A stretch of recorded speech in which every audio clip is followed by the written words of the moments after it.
In the early 2000s, I posed a question to my undergraduate students at Korea University Business School.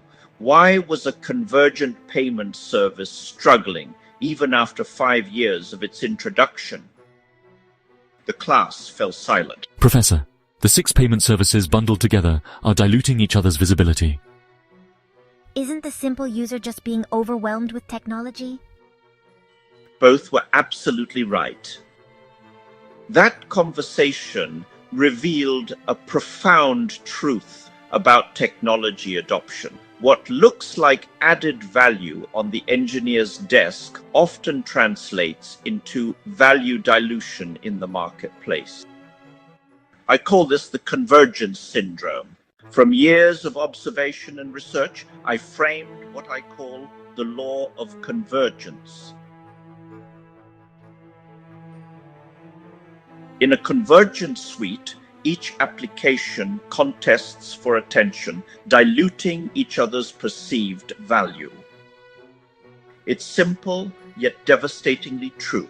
It explains why so many promising devices and services have failed. Take the PDA, a marvel of engineering, but with too many services, it struggled for visibility. Messaging, the very thing people wanted most, was not even central. When everything is important, nothing is. And here's where disruption steps in. Welcome to Outrageously Yours, where disruption is not a buzzword, it's a habit. We challenge traditional thinking with ideas that may sound absurd at first, but they expose the blind spots of technology, unsettle the myths of innovation, and dare to ask what really matters.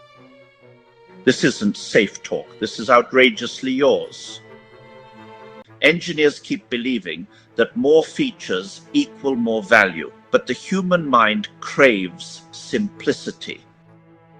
Convincing someone to buy a device is one thing. Convincing them to integrate it into life is another. Email on smartphones survived because it had already proved its value on desktops. But most convergence stories aren't so lucky. So who really wins? Hardware makers win, they sell the device. But service providers lose because people rarely use half the features. Convergence excites the heart, but daily use belongs to the psyche, and the psyche prefers clarity. The law of convergence also has corollaries. Corollary 1. Users subconsciously choose the application that is most important to them as the principal application. Everything else becomes secondary to the user. Corollary 2. Secondary applications that overlap dilute each other.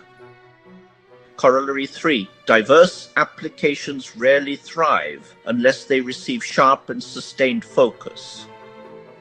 Corollary 4. If the principal application has a strong value proposition, all other applications must work harder to be noticed.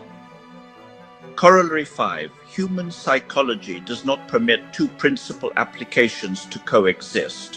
One will always dominate.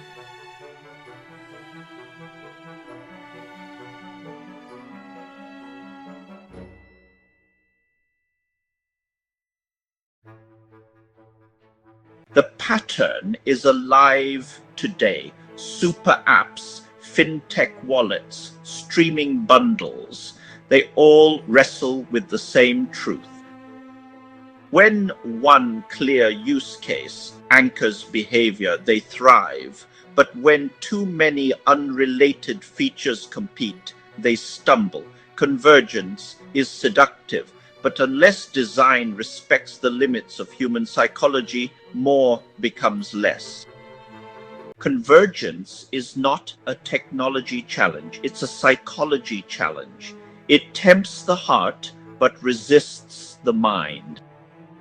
The lesson is simple, yet radical. Anchor convergence, on a dominant application with a clear value proposition.